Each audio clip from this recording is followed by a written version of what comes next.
welcome to another episode of The Lifting. Today's episode is being filmed on 6/3/25. Another Q&A, everybody.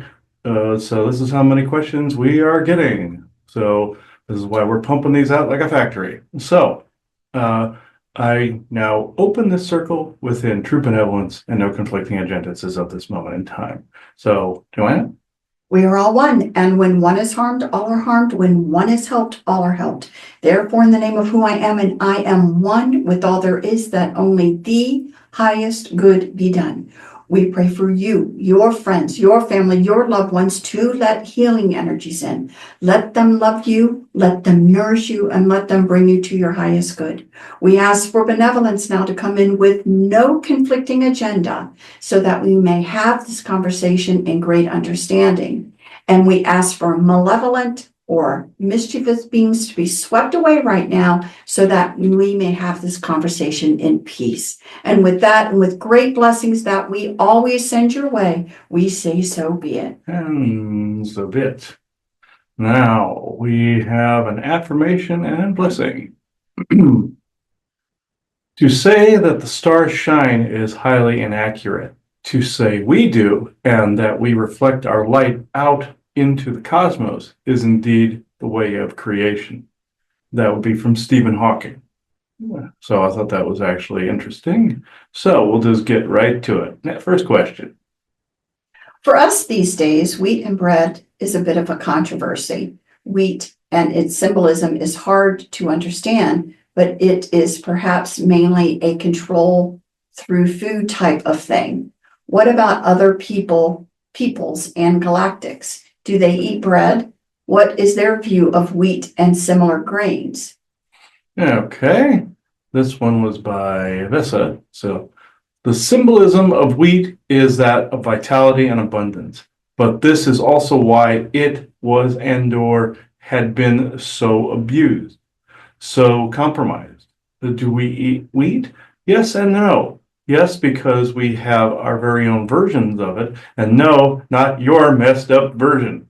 Hope this helps. That's Vesa. So yeah, that they're saying they don't have a messed up version. They grow their own. They grow their own version, and that is true. The wheat is a symbol of vitality and abundance from ancient times. And their view of that is don't poison it, and it's just fine. That's basically their viewpoint. So next one. Trying to comprehend the firmament a bit more. What of meteors? How do they pass into our world through the firmament without being destroyed? As far as I know, meteors don't have very good tech, probably on par with the ICC tech. Okay, this was, I do believe this again. All right. Meteors can and do pass through the firmament through a series of energy strings, so to speak. But the truth is, as a ship, meteors can withstand more of the firmament's radioactivity, meaning they aren't as susceptible as other ships would be flying through the harshness of space-time.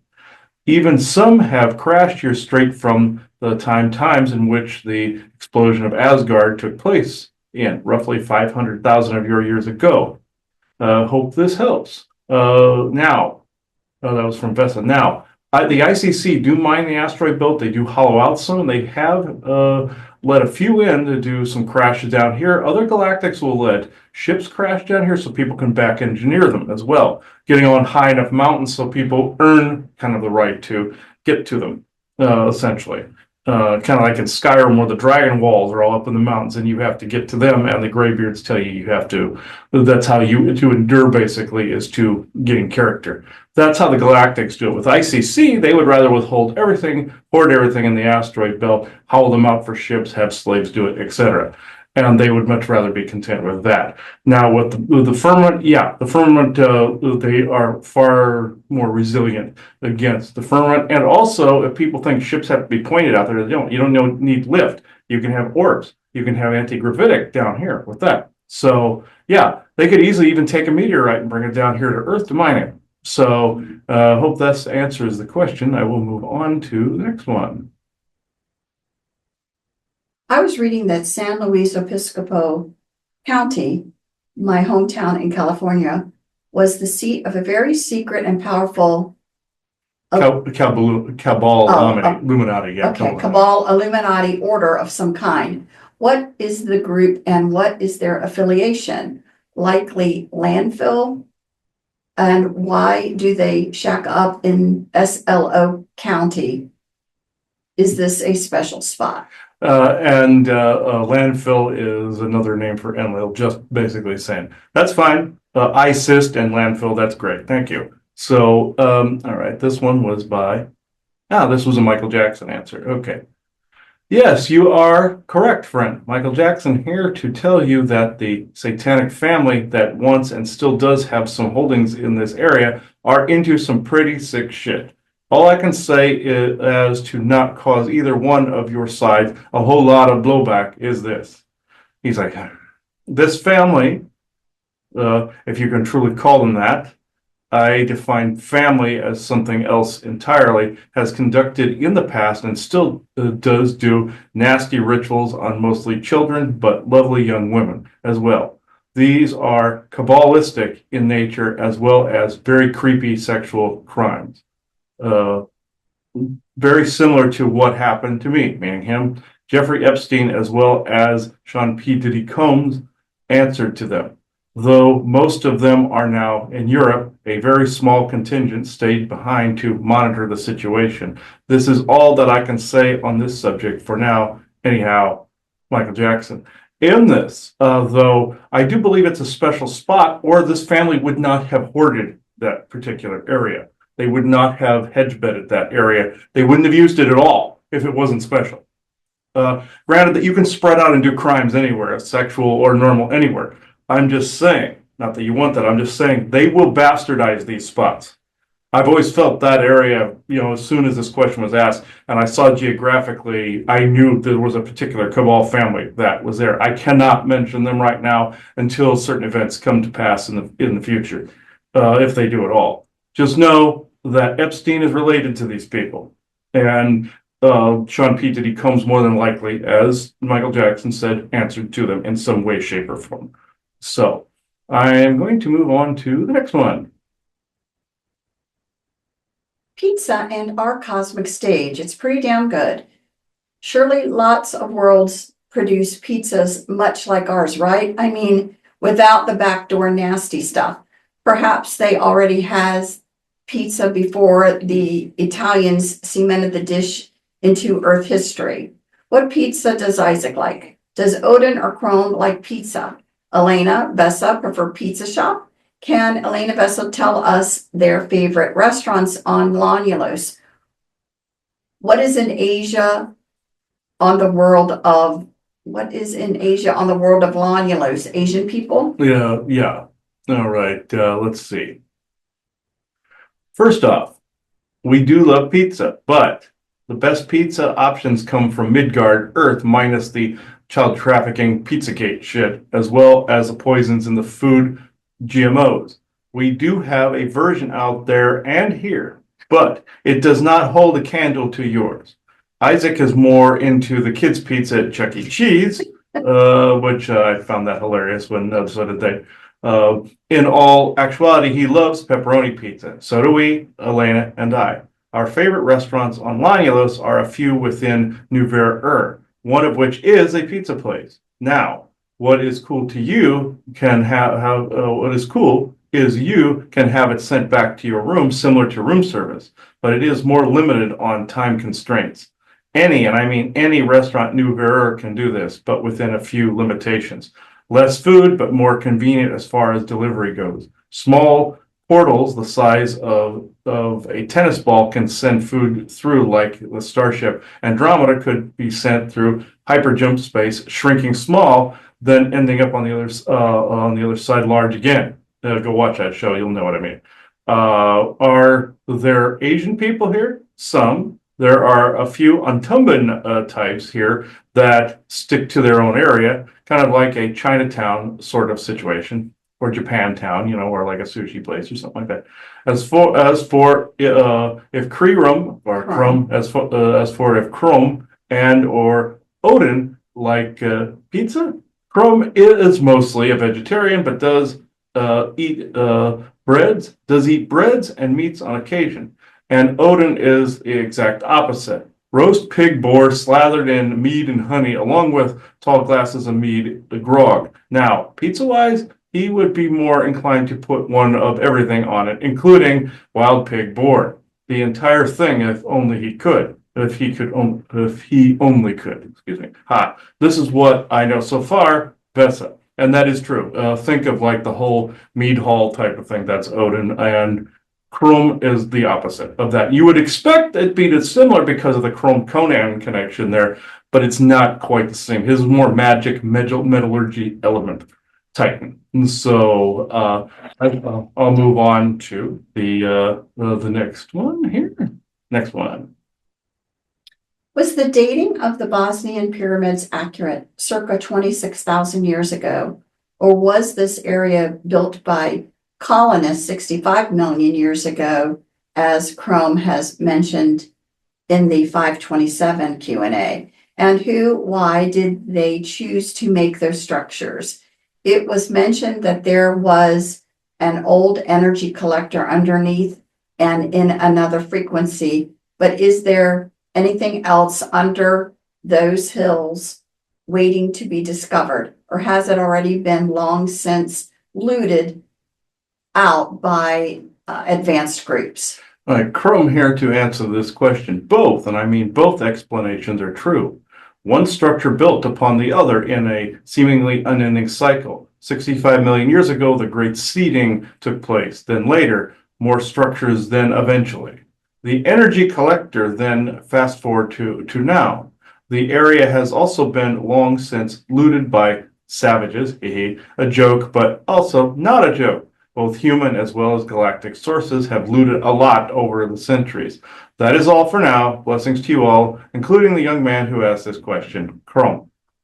So yeah, this is essentially, it was both just layers upon layers, like sedimentary rock. So next one. Radu Cinnamar, famous for his books about secret caves in the, I don't know that.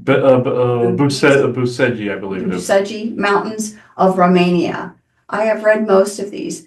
I figured the first one was mostly true, but the fourth book, I couldn't even read it. I think it was just trash. Any more knowledgeable person can care to comment on those written accounts where the space distortion tunnels true and the Codex of Holographic History under the Giza Plateau a true account?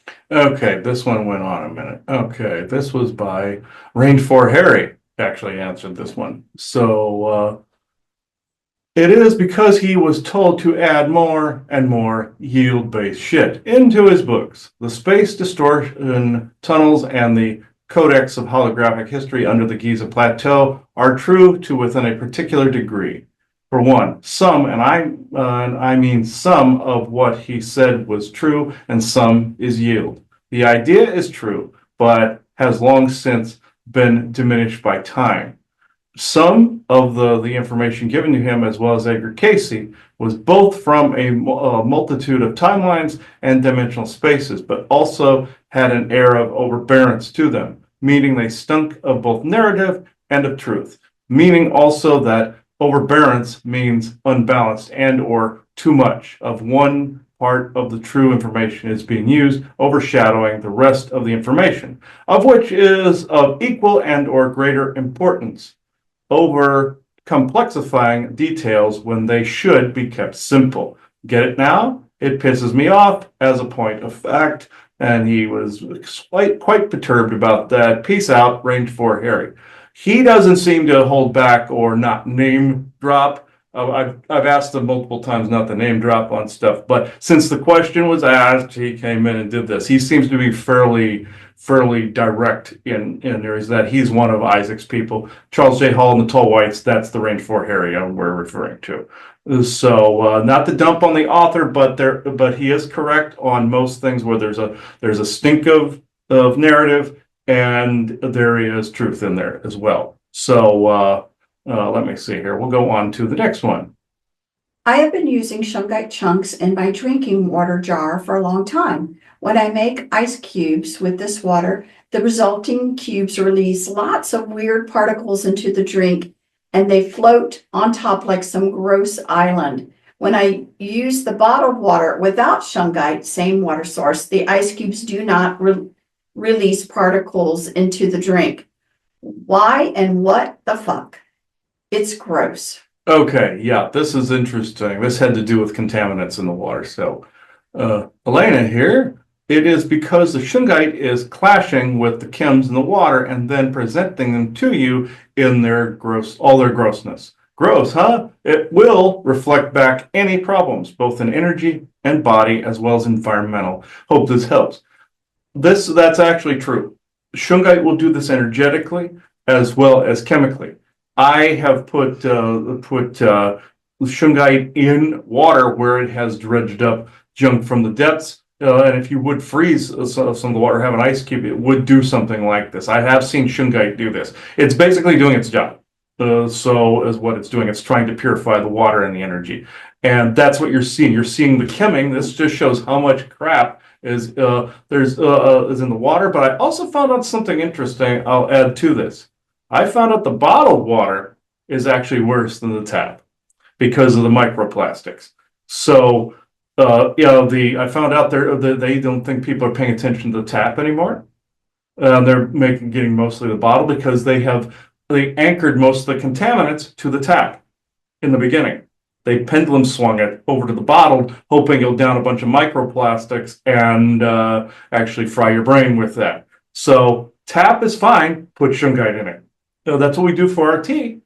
The red tea, see me drink, it's just from the tap. We just put shungite in there. Granted, we have it in a plastic pitcher, but the shungite is taking care of some of that. It's the bottled water. It's some of the way they make the bottles that is actually worse than if you put it in a plastic pitcher. I found out there's layers, grades, and pendulum swings to this all over the place. So if anybody wants to hear more about that, send some questions and I'll be happy to answer it. So we'll be happy to answer it. So next one.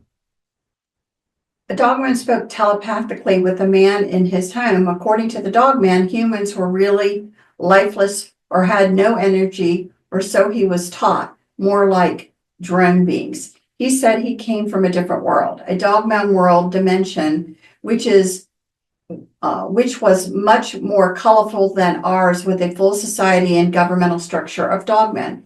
He said he was taught that no humans could use telepathy or the like, and was very surprised and curious that the man could actually respond and converse. This was the man's first experience with it as well. He said he gets permission to come here and hunt in order to feed something that was with him, which he did not disclose. It was more of an energy hunting, but because he found a human who could converse, he said he had much to think about. I can only guess at what was going on here, but could someone elaborate? Thinking more, we were more like prey, and then that surprised me. I run into entities that are surprised to the fact I can talk to them too. This isn't a new idea, but this is interesting here. So it happens a lot more than just the one thing.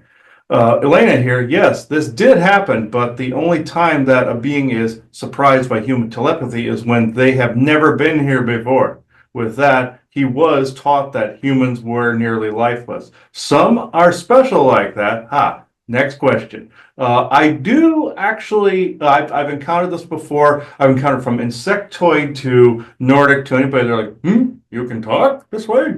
Yes, really? That's the response.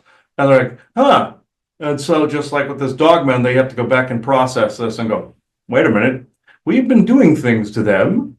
Just like there are these treaties that allow, we've told you about the allowance, 100 years disclosure, allowing for races to abduct and do things.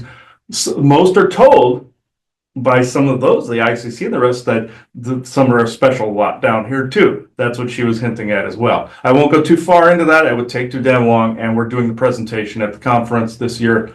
So wait for that episode. It will be here. So next one. The Battle of Troy was said to have been a pocket dimension. Still true? How did the Argives enter it? if Achilles led the Myrmidon into battle there, did they really use spears and swords? Does Poseidon have some pistols lying around? I'm guessing this was period costuming. How did Achilles' group feel about using crude weapons? And did Vulcan really make the special armor for him as described?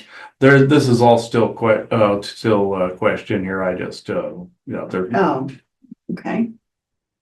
Why would Achilles be so butthurt over a slave girl and his toils of war for Agamemnon. Agamemnon, if he is basically a galactic? It was written he sacked cities from Agamemnon for about 10 years prior to the 10-year Battle of Troy. I'm going to have to guess that this is 10% true and the real situation was beyond the author. Why did I have such crazy synchronicities with Ulysses, Odysseus, and the Odyssey and maybe time travel? And it says in parentheses, because this is quite personal, feel free to skip it. I fully understand. Yeah, I put this all in one, since I know Achilles is long-winded, I put this all in one response, and there is one more question here. Was Hector an honorable person as described? And did Achilles kill him in a duel? I'm guessing Minerva did not help Achilles as was written. Okay. Yeah, see, he went on for a minute here. I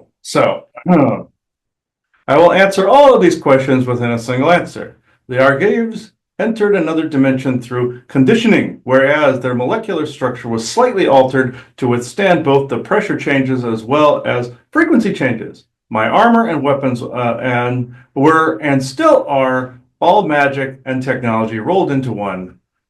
Period costuming aside, no, and I mean no crude weapons were used. All gods, baby, woohoo. Vulcan and Hephaestus are not the same person. This is where the history differs from reality. Hephaestus made the armor and weapons, and it was Vulcan's heat that helped further the process along. A god and a titan working together.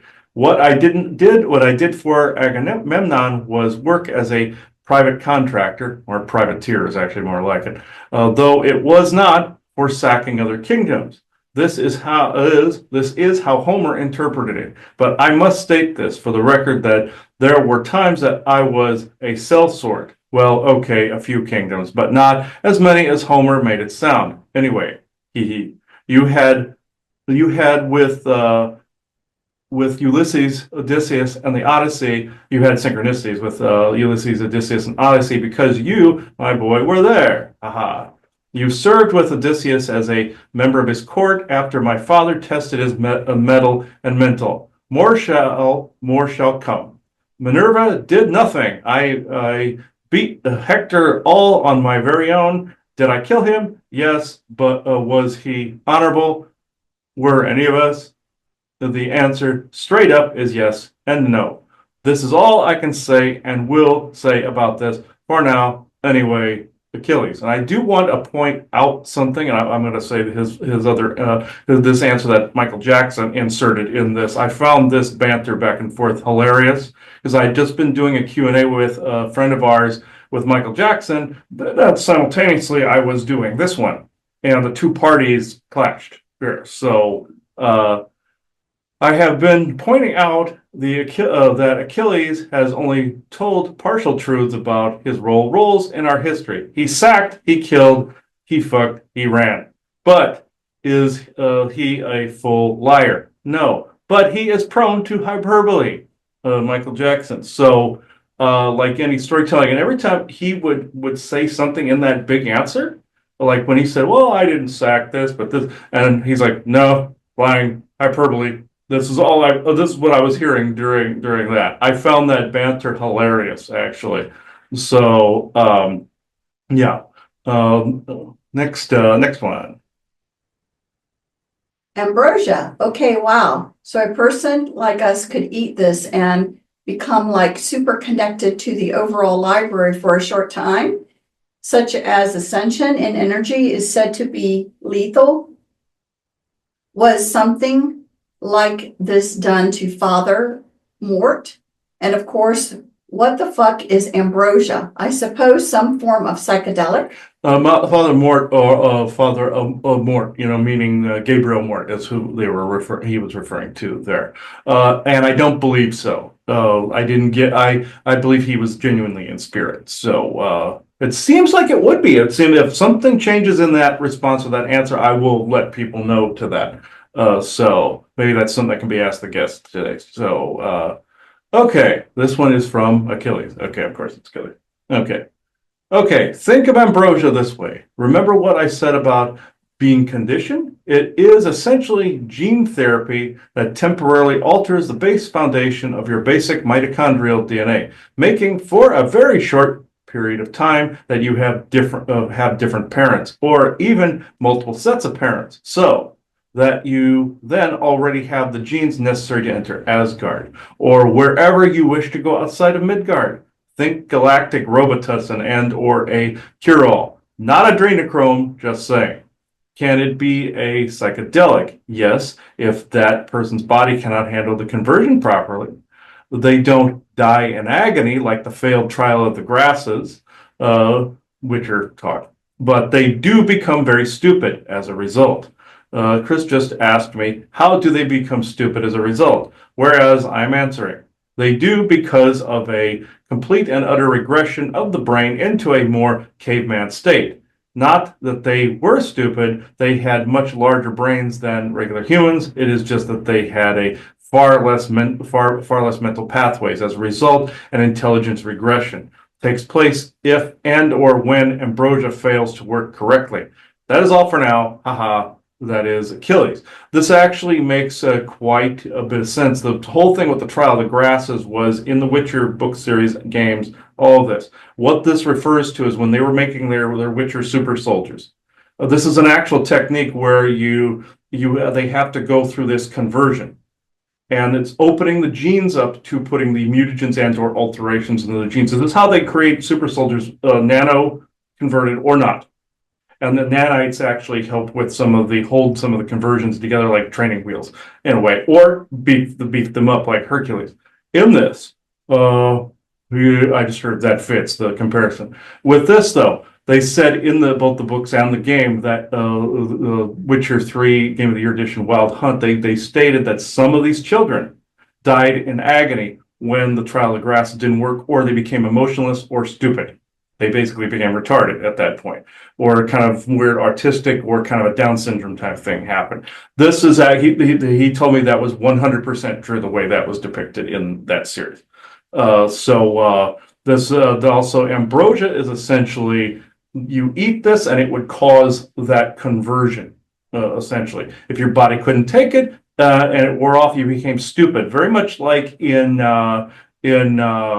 I believe there was a series out there, a movie series and TV series about where Bradley Cooper took a pill and became more intelligent. That's essentially along those same lines. So I find that interesting. So we will move on.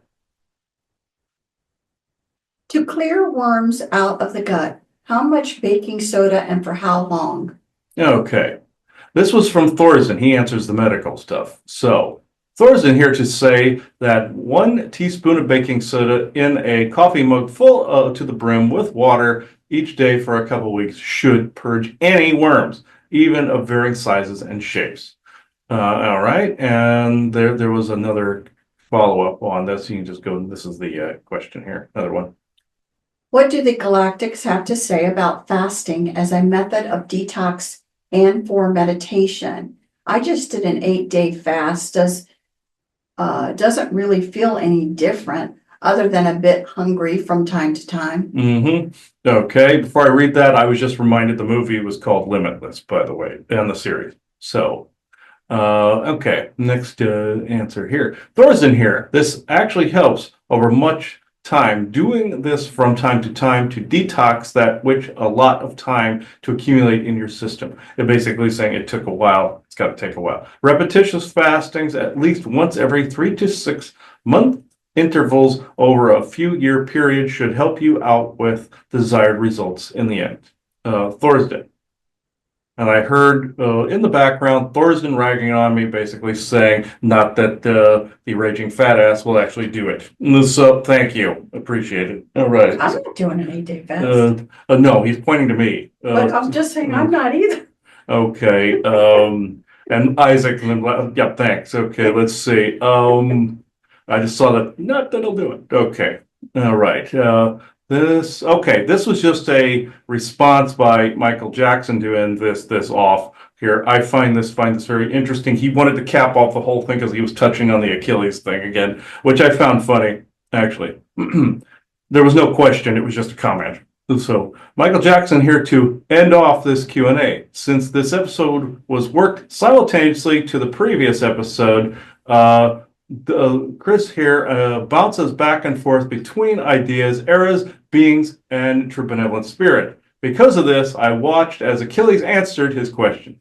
I corrected him multiple times to tell the truth, and eventually he broke down and did. With that said, especially with multiple channeling sessions working in tandem, please, Chris, check your sources better as to what are lies, what is purely hyperbole, and what is truth, or at least true from what the being and or beings is and or are saying to you. I have nothing but respect for them all, but since they are right here with you on Earth and not purely of the spirit world, they say and do things from the side of bias and opinion. Some conjecture and some hyperbole and outright lies. Not that the true benevolent spirit world can't, but it usually does not. Emphasis on usually. That is all. Bye now. Be seeing you around, all around from my heart to yours, Michael Jackson. Now, I got to touch on one aspect here. Some people are actually confused about here. They feel, and there's people that still feel this way, that beings that show up because you have, of course, we say true benevolence with no conflicting agendas, meaning we don't want liars. Hyperbole doesn't seem to fit into this, obviously. But there's galactic laws where they're under contracts not to say too much, and some of them go into some of the yield territory. You can thank Valiant Thor for that with the 100 Years Disclosure narrative. Treaties between races, that telepathy is not involved in these treaties, but giving too much information is. And also, if people assume some of them are of this share this great esoteric wisdom and are of this high reality, all the better for them.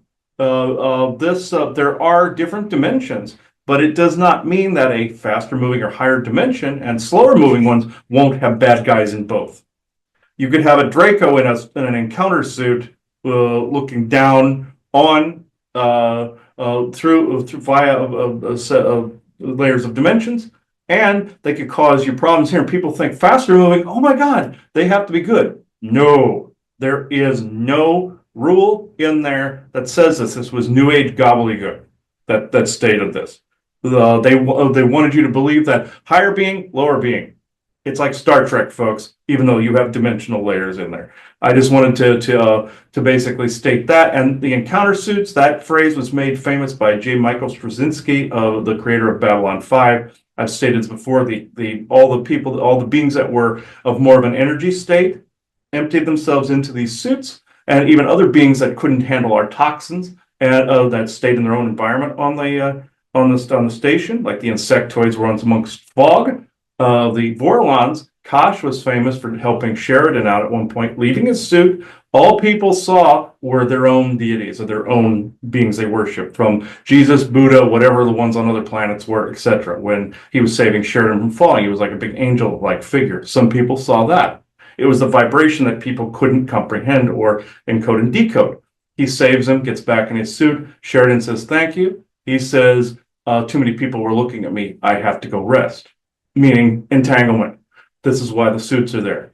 This is why some have jewelry, some have rings. The ancient Mayans use these a lot to filter out our toxins. Some take out some meds so they can eat our food and taste everything, our wine, all of this, even with the toxins in it.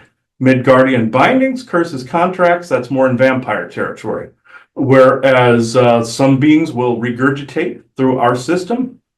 And Enlil is like, this is why they keep him frozen. Are on ice, I just heard. And certain vampires like Germain and a few of the others will, if you kill them, they'll regurgitate somewhere else. The last Skyrim reference you're going to hear me make is the dragon in the Soul Cairn in the Dawnguard one, Denevere. You kill him, you're warned he could come back later on and reconstitute. He does in 5 minutes. He tells you this whole thing. They literally disclosed that in that game series. And Midgardian bindings, meaning you're bound to Midgard in some fashion. That is more of a rough estimate, but also somebody like Achilles. He's here with us. His father, Poseidon, is here with us. So they're like everybody else. Spirit, there's layers. You have that astral plane or Beetlejuice layer where they're exerting control, but otherwise up in this area, they're not. That's Omniverse and Super Omniverse, where they exist over in here. And you have Universe, Multiverse, Omniverse, Super Omniverse. You have, of course, the Multiverse, that is multiple universes. You have Omniverse, which is multiple multiverses. Then you have Super Omniverse, that's multiple omniverses. So in between there's your spirit world. But you have these other dimensions that might be faster or slower moving that are also from Interverse to other universes, to other dimensional spaces. Who says anybody in these areas is all good? But except you have this one vibration of the spirit world that they're untouchable in. I don't completely know the physics surrounding this. We weren't all meant to know that one. I just know that is safe. But everything else is questionable. This is essentially what he was saying. So now we're at this part, and our guest wanted me to rephrase the Galactic Contribution title here. He called it Galactic/Elemental Contribution. So he wanted me to rephrase this. And you can get these, folks. This is good. These glasses are really good. World Sasquatch on our Etsy. So you may recognize the name of this being that we thought he was this harassing entity, of which elementals are known for practical jokes. You'll recognize the name Warhagen that pops up earlier on. Complained about the red dirt. My mother found out today he was actually more bitching about a stump we removed in the yard, that he was using it as an anchor point on this property. And I said her grandson couldn't have it around. We had to get rid of it. And all he wanted was a crystal in the yard as his new official anchor point. It's like, from his perspective, it's like we destroyed his house. So he was rather perturbed. He's been throwing duendes at me. He's been throwing all sorts of stuff at me because, like a bound being, they'll attack until you unbind it. But in this case, some will play a dark card, as you heard me say in previous Q&As. The dark card is where they will continue harassing until they get what they want. Some beings in a skull will make you think they're evil, just like he made me think he was evil. Till he got camaraderie, communication, and this. So I don't like the tactic. I think beings are assholes for doing it. But and after a while, my mother understood that's what this was going on, because I wasn't paying attention to that. I don't like the tactic. So, but he is benevolent. He goes, he's just kidding. But appearance-wise, he's making himself look like a person that has a bunch of vines around it. Doctor Who showed an elemental form in the Matt Smith area that looked exactly like him. And he looks like a bunch of vines intertwined. The Witcher goes into this territory as well. But he also took the form of a pterodactyl being that my mother saw out here as well. He can shapeshift into that. Even though those beings were created, some of them were created in labs, some are dimensionals.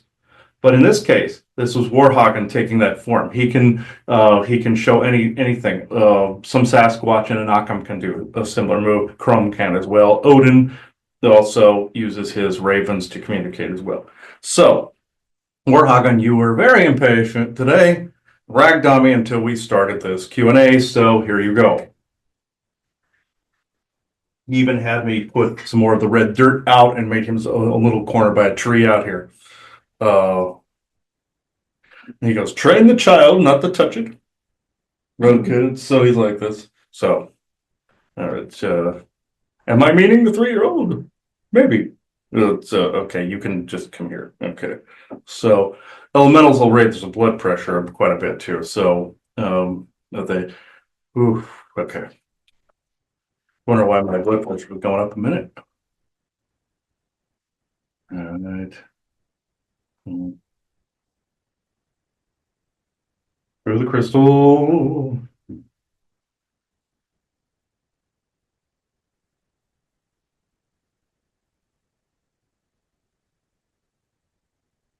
All I want is the same as the forest people have, just a place to call my own, even though I came with the red dirt you have taken from both places. Well, Sedona, actually.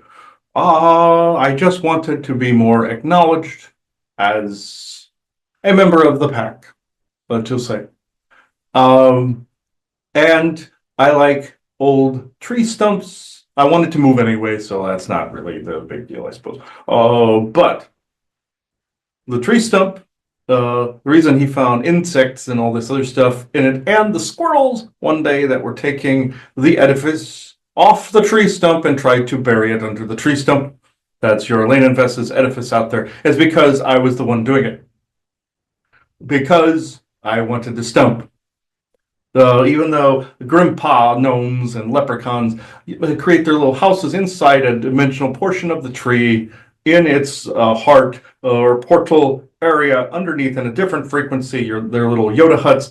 This is similar, sort of. I was removing the edifice because I wanted the spot, but I also had the squirrels dig. He saw an elemental once that controlled 3 geese that were communicating through them. When you see those dimensional channelings where somebody is moving their head very rapidly and all this, there are types of elementals that do this. I don't suffer from seizures like they do, but that's a joke on them. Some of them are listening. Some of those channelers don't know how to withstand the jitters. It's like you have too much caffeine in your system, but it's really dimensions that are looking in multiple directions. That's why you have faces that look multiple directions in your mythologies, except for Kronos. That just means he is looking to the past and the future and not his own presence. But anyway, I slam because they all listen. Anyway, in this, my curiosity for speech is now making it so that I will speak uninhibited. And I will say that if you are wanting to honor the elementals that are around your property, for one, check and see if you have an overabundance of insects, critters, mice, roaches, and just plain turds that appear in places like the mysterious poo that appeared in your yard. This is because we, as he says, like to pull the Pied Piper of Hamelin effect to get people's attention, rallying the pests and rallying the little animals to damage things. He says if we don't get our way, but okay, I suppose you can say it's a childish move, but we don't kill animals. We would never do this. But the wasps you had out there were my doing. You were not hearing me.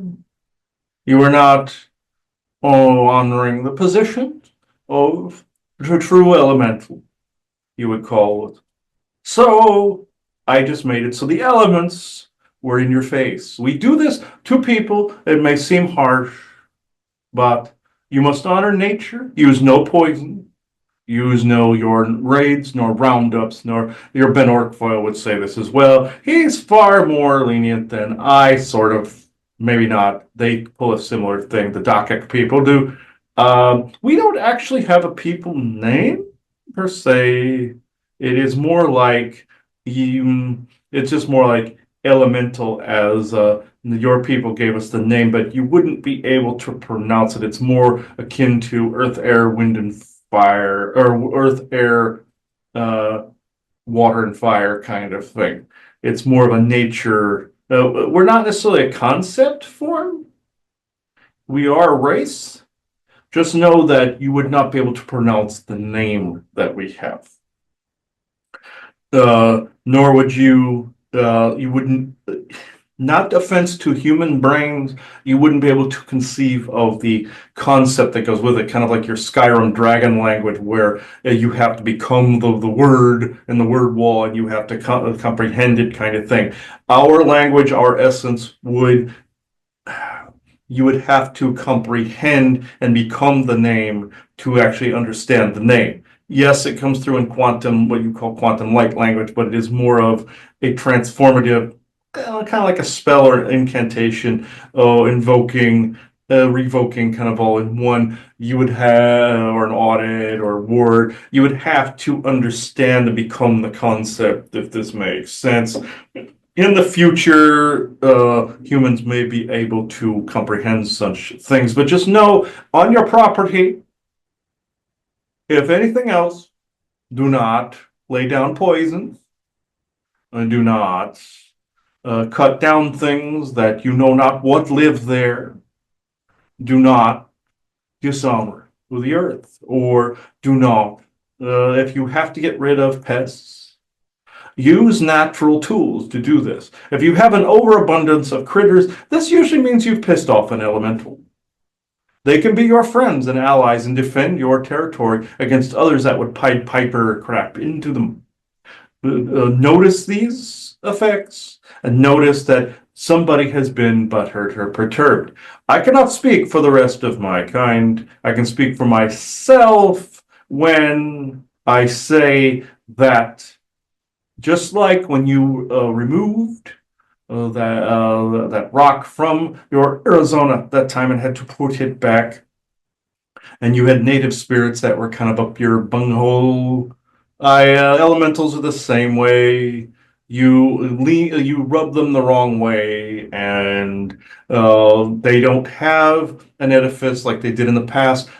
People in the past revered our kind, not that they worshipped, or maybe some did, but we were in balance with people. No, Isaac, it is not saying balance of nature. Thank you. But we are in balance with all that is around. You scratch our back, we scratch it back in return. It is not a contract or a Faustian pact. It is a mutual respect for what is around here. I will now answer questions. So I don't think I heard from you specifically what you are doing, what your group is doing. I don't believe I heard that. And then just to start off though, are you natural to this earth or were you brought in by somebody else? Yeah, this is you call the $64,000 question or the 65 million year question. We were generated during the times of the Great Seeding. Our job is to make sure the colonists lived in balance of nature. In this, not a product plug, but anyway, who existed in cohesion with the environment. As time passed, and as the wars and empires came and went, people forgot these things. Some did not. Some began to converse with us. You saw also an accurate depiction of some of our kind in your Beastmaster TV series. There was a figure known as Corpura. They showed her as a demon figure and her sister, but with the feet that were backwards, that she would hunt them and just leave skins behind and stuff. That's more of a reptilian thing they hybrided with us, but we would never do that to a person. We just spook them out of places. We don't eat them. That's a reptilian form. And some face eater troll shit. No, we don't do this. But we do scare them. And sometimes we have bestowed certain powers onto people in that gene conversion that you heard Achilles talking about. We can alter the genes with plants, very much like your character Poison Ivy in your DC cinematic or DC universe.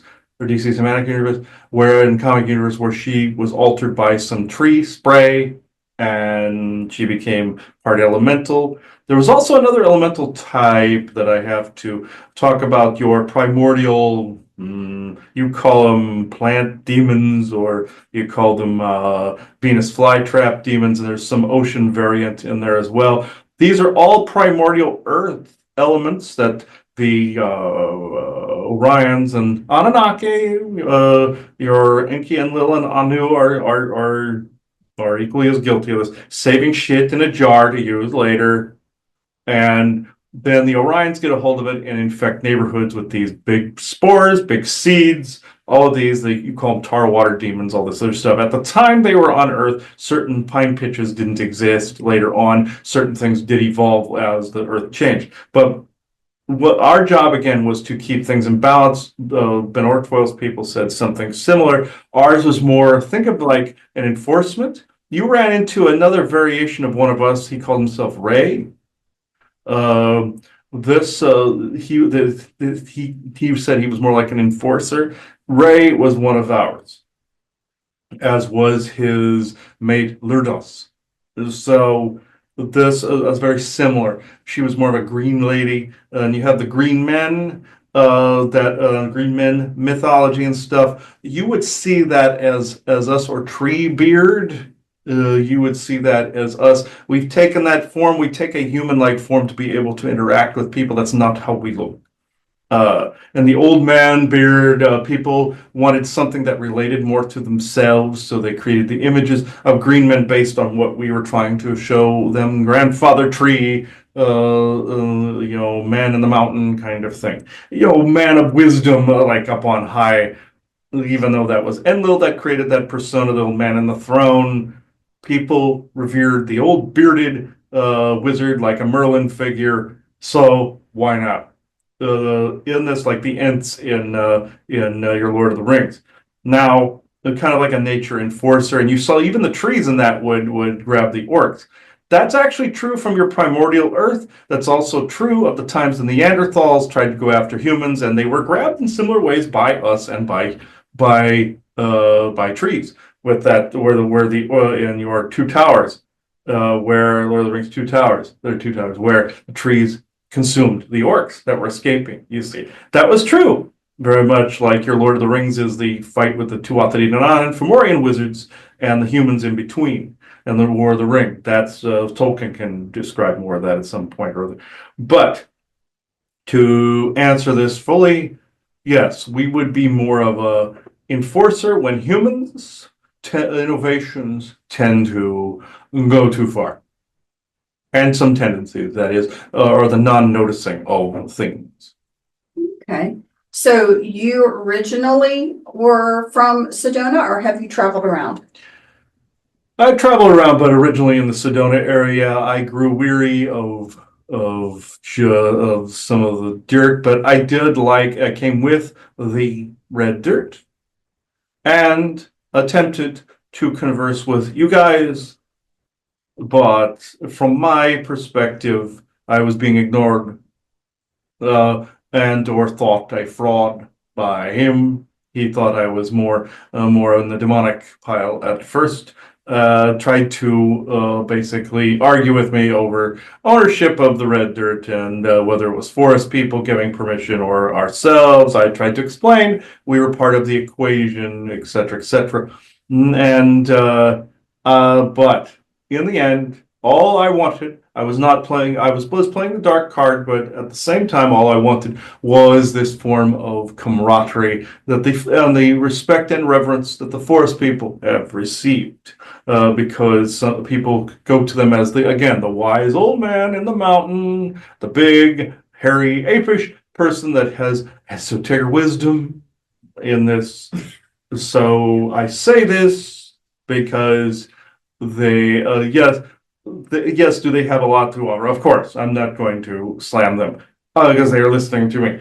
I am just saying, and they're crossing their arms looking at me. Anyway, I will state for the record that they get this bestowed upon them. Your old man in the mountain, your kingly figures do, your mer figures do, Poseidon does, old King Poseidon. But what happens to dear old elemental Treebeard? Or the viney person that pops up and says boo every now and again. Even though the the tar water demons, as you call them, or Venus flytraps, have the creepy vines. We have creepy vines too, but at the same time, we can wrap them around and look like one of you for a short period of time. So, with that said, we may not always be wise, but we are, if anything, but knowledgeable in history and long-winded about it.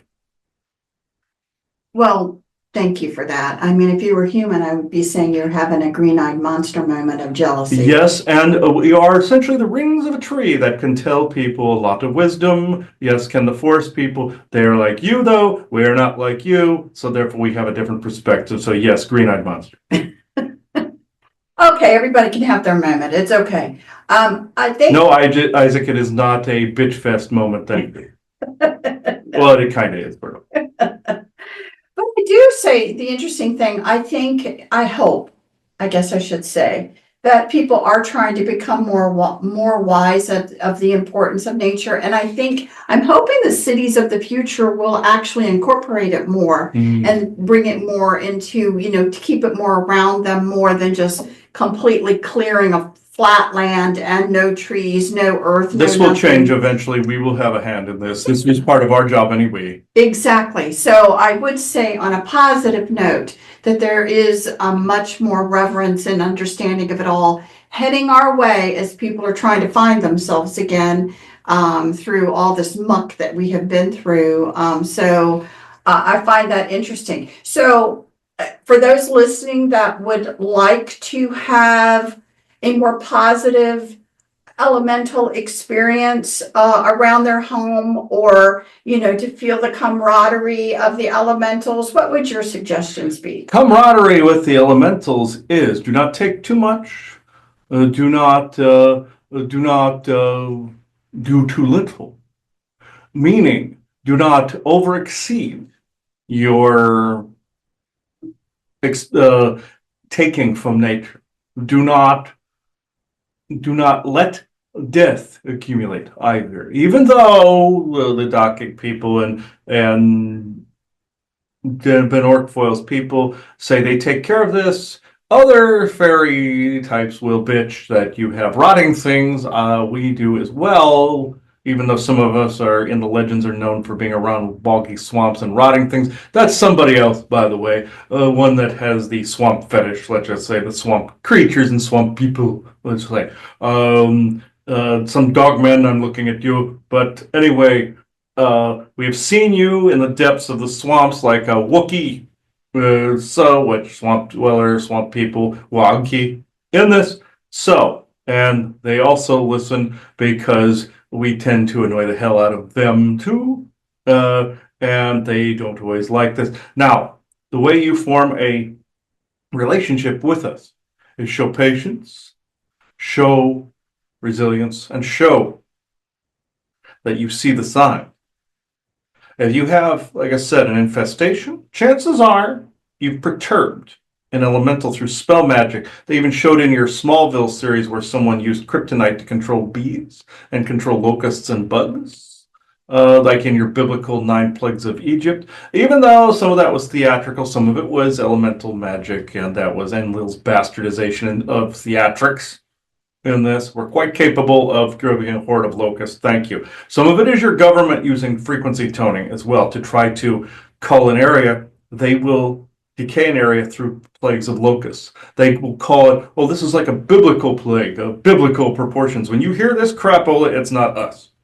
It is them using your HARP technology to control nature and send a plague towards farms, taking out people's food, therefore culling the numbers of people. You see, just like the burning of the factories, your egg factories, chicken factories, all this other stuff.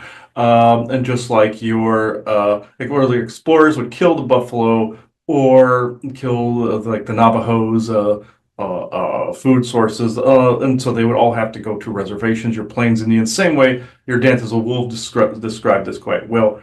But with this, though, do not take too much. And yes, if you're altering the energy through reconstruction and or deconstruction or both, be respectful of the energies that came before. If you are boring into the bedrock to build a building of whatever type you wish. The respect for the land must be seen, even if it's just some blighted parking lot. Our people are there. We are there. We're not. We are everywhere, you see. Not quite like that creepy way. But some of them will scare humans and have this in a mirror or something like that. The Draco are not the only ones that can spook people. But we do not eat people like they do. So, or eat souls like we do. We just act like we can. He even encountered what he thought was a forest person years ago.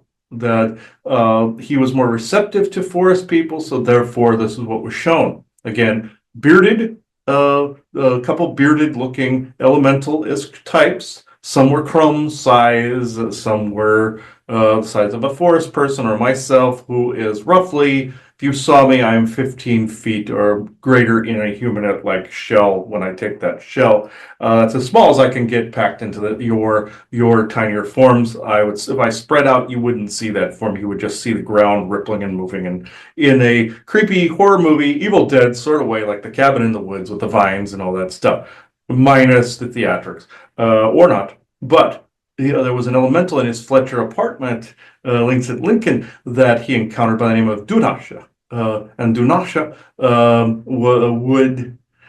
he came to in a dream and spooked him, but we love, if anything, our practical jokes. We will come in dreams too and spook, even though the bad guys do harm and good guys will communicate, and you are communicating with what you need to correct. And true benevolent source creator, your oversoul, you're getting things that way. Sometimes we're protecting from other things that are there. He asked that an arguing couple above them, fighting couple above them, be helped. And Dunasha was more than happy to do so. About a week later, the people were moving and going their separate ways. This is what happened. Dunasha wouldn't say, but I will say what we usually do is we will pop out like the proverbial elemental Jack in the Box and make people envision being consumed by bugs and spiders and all of these other things, like a horror movie all over the planet. Whatever they're afraid of, we can use it against them. The Draco are not the only ones that can pull this crap, but only they lack conviction. In fact, they are the vampires that would get something out of it. We do not get anything out of it other than balance and the occasional laugh out of it. And if our agendas coincide, so be it. Not with Draco, both humans. We never coincide with them. They are abominations, as far as I'm concerned. They were created in a tube. I suppose we're similar that way. But they would never admit they were created in a tube, because after a while they became a people, just like some of your people had test tube baby moments. But they were, a lot of them are heavily controlled, etc., etc. You know their story. But in this, also the Atwatics, you call them, I love that. Isis and Phil, love the names. But simple yet catchy and hashtaggy. But in this, to be able to get along with us, just notice the signs. Be as what the Force people would say, the Anhalim or the calm. Notice the signs around you. When there are things contesting as well, some of these signs. That usually means you're supposed to notice a sign, because we are showing ourselves because something is clashing against one of us. Something is throwing mud. As I told his mother a little while ago, there was something flinging mud onto your property and others that were looking and seeing, and this annoys us just like it would annoy you.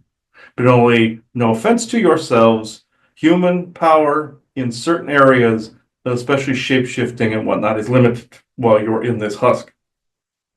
Even your speech does not reach the vocal heights that us and the Forest people have to an extent. You're capable of it, of adapting, but even his blood pressure and his heart muscle is beating erratically as I'm inhabiting this vessel. The human condition cannot always endure our genomic, contradictions, because again, conceptually, we are a fairly different life form, and your genome is in a fixed point until you gain more mastery over your molecular, cellular, solid ability to be able to regenerate limbs and everything like trees do and such. this will unfortunately happen, like your time travel programs morphed genes, just like your conditioning from your Garden of Eden chamber going to Asgard conditioned genes. In your current form, you try to meet one thing or the other, there's going to be a clash of genomic structures, if this makes sense. Yes, well, thank you.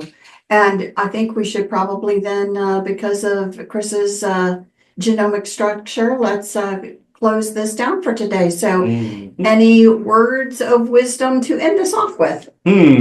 Just create a little garden, just create in this. We encourage creation, we encourage growth. When you stagnate